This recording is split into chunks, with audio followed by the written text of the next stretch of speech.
Quant mutual funds में क्या अभी भी अदानी के स्टॉक्स का एक्सपोजर है? और अदानी के स्टॉक्स के एक्सपोजर के कारण क्वांट के म्यूचुअल फंड्स के परफॉर्मेंस पे क्या असर पड़ा है? क्या अभी भी क्वांट के फंड्स अपने रिस्पेक्टिव कैटेगरी के टॉप फंड्स हैं? और क्या हमें क्वांट के इक्विटी फंड्स में अपना इन्वेस्टमेंट करना चाहिए? फ्रोनेसिस इन्वेस्टर एकेडमी के इस ब्रांड न्यू वीडियो में आप सभी का स्वागत है। इस वीडियो में हम जानेंगे क्वांट म्यूचुअल फंड के ऑलमोस्ट सारे इक्विटी फंड्स के पास्ट परफॉर्मेंस के बारे में। साथ ही हम कुछ टॉप क्वांट फंड्स का डिटेल रिव्यू करेंगे, जिससे कि हमें यह पता चलेगा कि इन फंड्स का इन्वेस्टमेंट स्टाइल क्या है और क्या हमें इस तरह के फंड्स में अपना इन्वेस्टमेंट करना चाहिए। अगर आप phronesis investor academy YouTube channel के सब्सक्राइबर हैं और आपका कोई भी इन्वेस्टमेंट रिलेटेड क्वेरी है, तो आप हमारा एवरी सैटरडे 7:30 to 8:30 PM का यूट्यूब लाइव स्ट्रीम ज्वाइन कर सकते हैं। उसमें मैं ट्राई करता हूं कि आपके इन्वेस्टमेंट रिलेटेड क्वेरीज को आंसर करूं।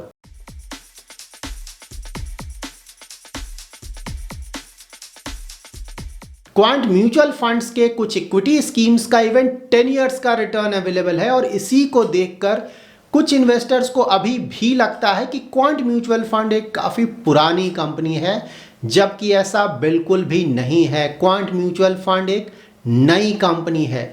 2018 में एक ब्रोकिंग और mutual fund distribution company quant capital ने स्कॉट्स म्यूचुअल फंड को खरीदा था 2018 में, और उसके बाद क्वांट म्यूचुअल फंड एग्जिस्टेंस में आया। तो ये म्यूचुअल फंड कंपनी काफ़ी नई कंपनी है और आप जो भी रिटर्न्स देखते हैं क्वांट म्यूचुअल फंड का, ओल्डर रिटर्न्स लाइक 10 इयर्स का रिटर्न, तो वो रिटर्न स्कॉट्स म्यूचुअल फंड का है। इनफैक्ट 2018 से पहले जो भी रिटर्न है इस म्यूचुअल फंड कंपनी का, वो रिटर्न्स स्कॉट्स म्यूचुअल फंड द्वारा जनरेट किया गया था। और ऐसा नहीं है कि जब क्वांट कैपिटल ने स्कॉट्स म्यूचुअल फंड्स को 2018 में खरीदा था उसके बाद इमीडिएटली इन फंड्स का रिटर्न्स अच्छा हो गया है। क्योंकि अगर आप पास्ट का परफॉर्मेंस देखेंगे तो आपको परफॉर्मेंस इन फंड्स का बिल्कुल भी अच्छा नहीं लगेगा।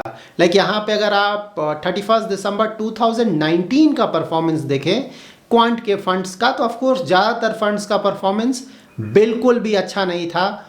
और मोस्ट इंपॉर्टेंटली अगर आप इन फंड्स का AUM that is asset under management check करेंगे तो आप क्लियरली देखें कि ये फंड्स का AUM कितना छोटा था उस समय। और अगर आप क्वांट के टॉप 3 फंड्स का भी परफॉर्मेंस देखें पास्ट में, लाइक 1 अप्रैल 2020 में quant small cap, quant tax plan और क्वांट एक्टिव फंड, तो वहाँ भी इन फंड्स का परफॉर्मेंस कोई खास अच्छा नहीं था। साथ ही इनका AUM आप चेक करें, उस समय भी इन फंड्स का AUM काफ़ी छोटा था। क्वांट के इक्विटी फंड्स का जो वेरी हाई रिटर्न्स है वो आना स्टार्ट हुआ था कोरोना पैंडमिक के बाद, जब स्टॉक मार्केट्स में रैली आना स्टार्ट हुआ। तो उस समय से अगर आप इनका रिटर्न्स देखेंगे तो रिटर्न ज़्यादातर कैटेगरी में जो दूसरे टॉप फंड्स हैं उससे काफ़ी ज़्यादा है। यहाँ पर आप इन टॉप 3 फंड्स का रिटर्न्स चेक कर सकते हैं एज ऑन 1 जून 2021। तो यहाँ पे आप अगर लास्ट 1 ईयर का उस समय का रिटर्न्स देखेंगे तो क्वांट स्मॉल कैप ने 200 प्लस का रिटर्न दिया था, क्वांट टैक्स प्लान ने 127% ऑलमोस्ट का रिटर्न दिया था,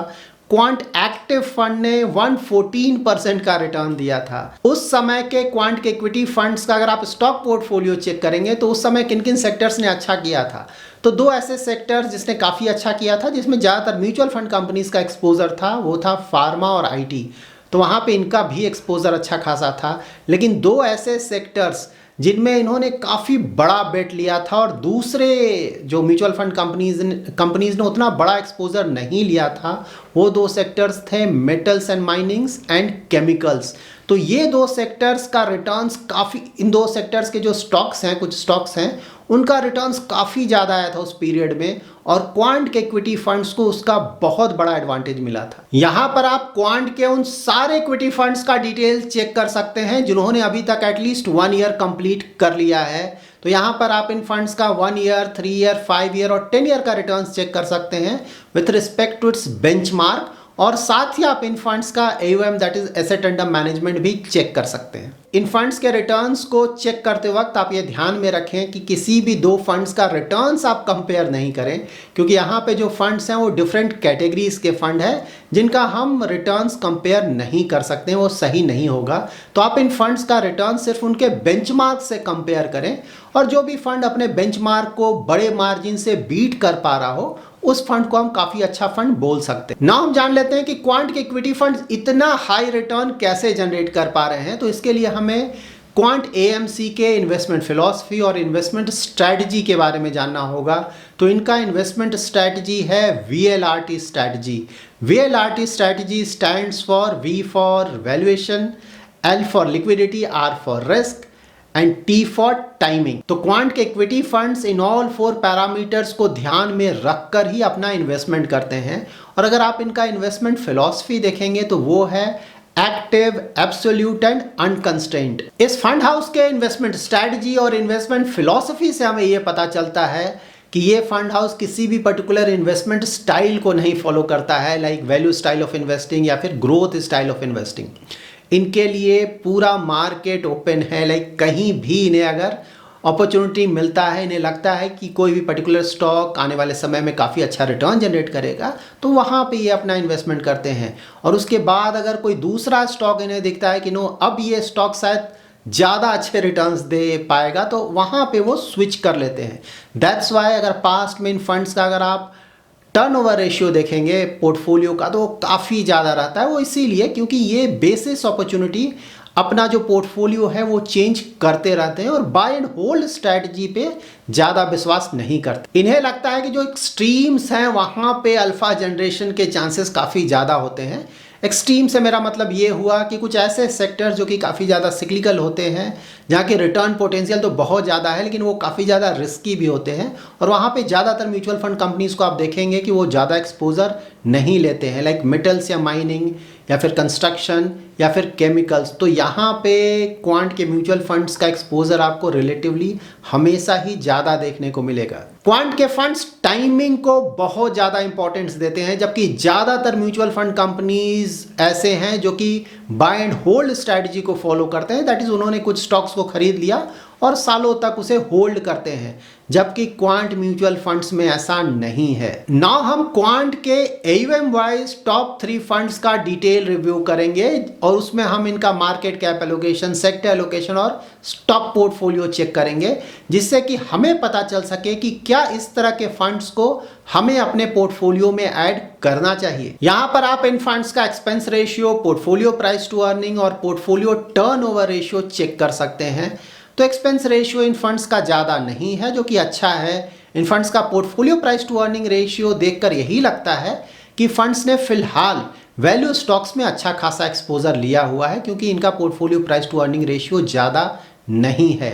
और अगर इनका पोर्टफोलियो टर्नओवर रेशियो देखेंगे तो यहाँ पे आपको क्लियरली पता चलेगा कि अभी भी इन फंड्स में जो चर्निंग है या फिर स्टॉक्स का बाय एंड सेल है वो काफी ज्यादा हो रहा है। यहां पर आप इन फंड्स का risk and return parameters check कर सकते हैं। तो 3 ईयर होराइजन में अगर आप इन फंड्स का शार्प रेशियो एंड अल्फा देखें तो ये काफी ज्यादा है, जो कि क्लियरली बताता है कि 3 ईयर होराइजन में इन फंड्स का परफॉर्मेंस बहुत ज़्यादा अच्छा रहा है। इन फंड्स के साथ अच्छी बात यह है कि इन फंड्स का बीटा 1 से हमेशा ही कम रहा है। साथ ही इनका स्टैंडर्ड डिविएशन ऑफ कोर्स आपको ज़्यादा लग रहा होगा, लेकिन वो ज़्यादा इसलिए लग रहा है कि ये फंड्स काफ़ी ज़्यादा रिटर्न जनरेट कर पा रहे हैं। तो आपको पता है स्टैंडर्ड डिविएशन अपवर्ड और डाउनवर्ड मूवमेंट दोनों को कवर अप करता है। तो अगर कोई फंड बहुत ज़्यादा रिटर्न भी जनरेट कर रहा है, जो कि एक पॉजिटिव है, तो उसके कारण भी उसका स्टैंडर्ड डिविएशन काफ़ी ज़्यादा आता है। यहाँ पर आप इन फंड्स का मार्केट कैप एलोकेशन चेक कर सकते हैं। तो क्वांट एक्टिव फंड एक मल्टी कैप फंड है। That's why large cap, mid cap और स्मॉल कैप तीनों में ही इनका एक्सपोजर काफ़ी ज़्यादा है।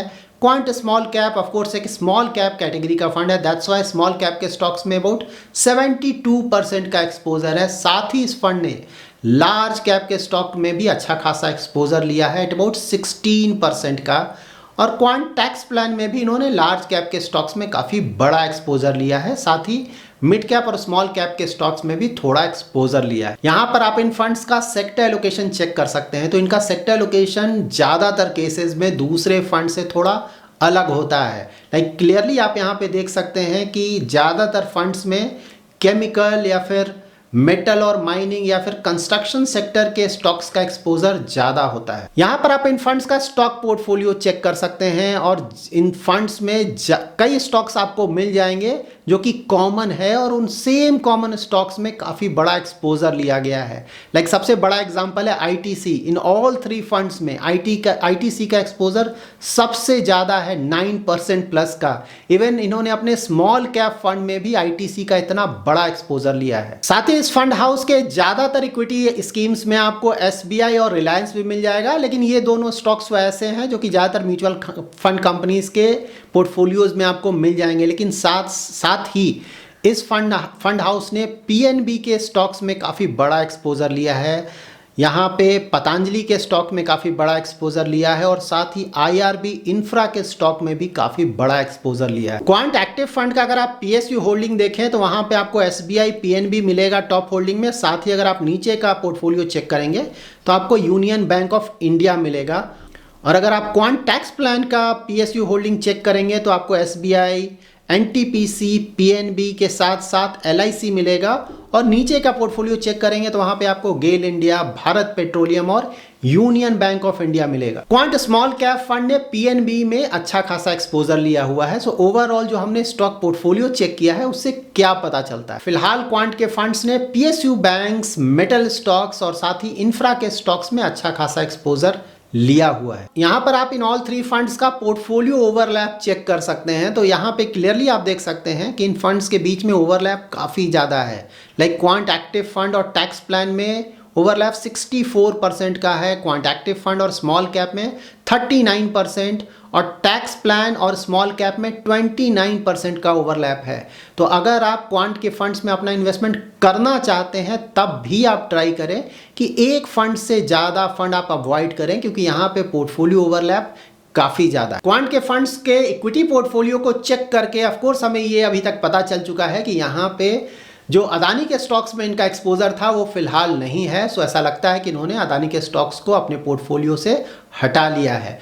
नाउ हम देखते हैं कि क्वांट के जो टॉप फंड्स हैं उनका परफॉर्मेंस इनके रिस्पेक्टिव कैटेगरी के जो दूसरे टॉप फंड्स हैं उनके रिलेटिव टू कैसा रहा है। क्या इनका परफॉर्मेंस पहले जैसा ही रहा है या फिर इनका परफॉर्मेंस उतना ज़्यादा अच्छा नहीं रहा। यहां पर आप स्मॉल कैप कैटेगरी के कुछ टॉप फंड्स का परफॉर्मेंस चेक कर सकते हैं। तो अगर आप लास्ट 1 ईयर का रिटर्न देखें तो क्वांट स्मॉल कैप फंड ने अबाउट 18% का रिटर्न जनरेट किया है।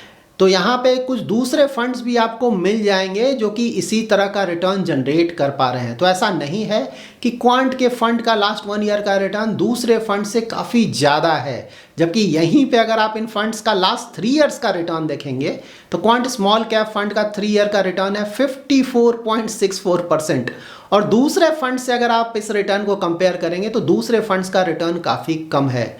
तो यस यहाँ पे ये पता चलता है कि लास्ट 1 ईयर में क्वांट स्मॉल कैप फंड का ऑफकोर्स इनका परफॉर्मेंस बहुत अच्छा रहा है, क्योंकि बेंचमार्क को ये काफ़ी बड़े मार्जिन से बीट कर रहे हैं। तो परफॉर्मेंस खराब नहीं है, लेकिन हाँ as compare to other top funds in same category उस तरह का आउट परफॉर्मेंस इस फंड का नहीं रहा है। यहाँ पर आप मल्टी कैप कैटेगरी के कुछ फंड्स का रिटर्न्स चेक कर सकते हैं। तो यहाँ भी 3 ईयर का अगर आप परफॉर्मेंस देखेंगे तो क्वांट एक्टिव फंड का परफॉर्मेंस बहुत ज़्यादा अच्छा है as compare to other funds, लेकिन 1 ईयर का परफॉर्मेंस उतना ज़्यादा अच्छा नहीं रहा है। दूसरे फंड्स भी अब आ गए हैं जो कि इसी तरह का या फिर इससे ज़्यादा रिटर्न्स जनरेट कर पा रहे हैं। इनफैक्ट अगर आप मल्टी कैप कैटेगरी के कुछ नए फंड्स का रिटर्न्स देखेंगे जो कि रिसेंटली लॉन्च हुए हैं, उनका परफॉर्मेंस भी काफ़ी अच्छा रहा है। यहाँ पे आप कुछ ELSS फंड्स का रिटर्न्स चेक कर सकते हैं। तो यहाँ भी 3 ईयर का अगर आप परफॉर्मेंस देखेंगे तो क्वांट टैक्स प्लान का रिटर्न 40% के आसपास है, जो कि काफ़ी ज़्यादा है दूसरे फंड से। लेकिन अगेन लास्ट 1 ईयर का अगर आप परफॉर्मेंस देखेंगे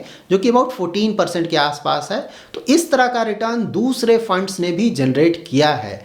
तो ये जो लास्ट 1 ईयर का रिटर्न हमने चेक किया है इन फंड्स से, तो वो देखकर ऑफकोर्स ये लगता है कि जो पहले का काफ़ी ज़्यादा आउट परफॉर्मेंस हुआ करता था इस फंड का, फिलहाल उस तरह का out performance at least near future में नहीं रहा। सो क्वांट के इक्विटी फंड्स के डिटेल रिव्यू से हमें क्या पता चला है? तो अगर आप एक ऐसे इन्वेस्टर हैं जो कि वैसे फंड्स को पसंद करते हैं जो कि बाय एंड होल्ड स्ट्रेटजी को फॉलो करे और बहुत ज़्यादा रिस्क नहीं ले हाई रिटर्न्स जनरेट करने के लिए, तो ऑफकोर्स आप वहाँ पे क्वांट के फंड्स को अवॉइड कर सकते हैं। और अगर आप एक ऐसे इन्वेस्टर हैं जो कि चाहते हैं कि आपका फंड मैनेजर मार्केट को टाइम करे और साथ ही पोर्टफोलियो में काफ़ी ज़्यादा चेंजेस लाए ताकि मार्केट में कहीं भी कोई अच्छा अपॉर्चुनिटी हो उसका एडवांटेज लिया जा सके और ऑफ कोर्स थोड़ा ज़्यादा रिस्क लेने के लिए आप तैयार हैं, क्योंकि इस तरह का जो इन्वेस्टमेंट स्टाइल या investment philosophy, investment strategy follow किया जा रहा है इस फंड हाउस के द्वारा, वहाँ पे कभी कभी आपको काफ़ी ज़्यादा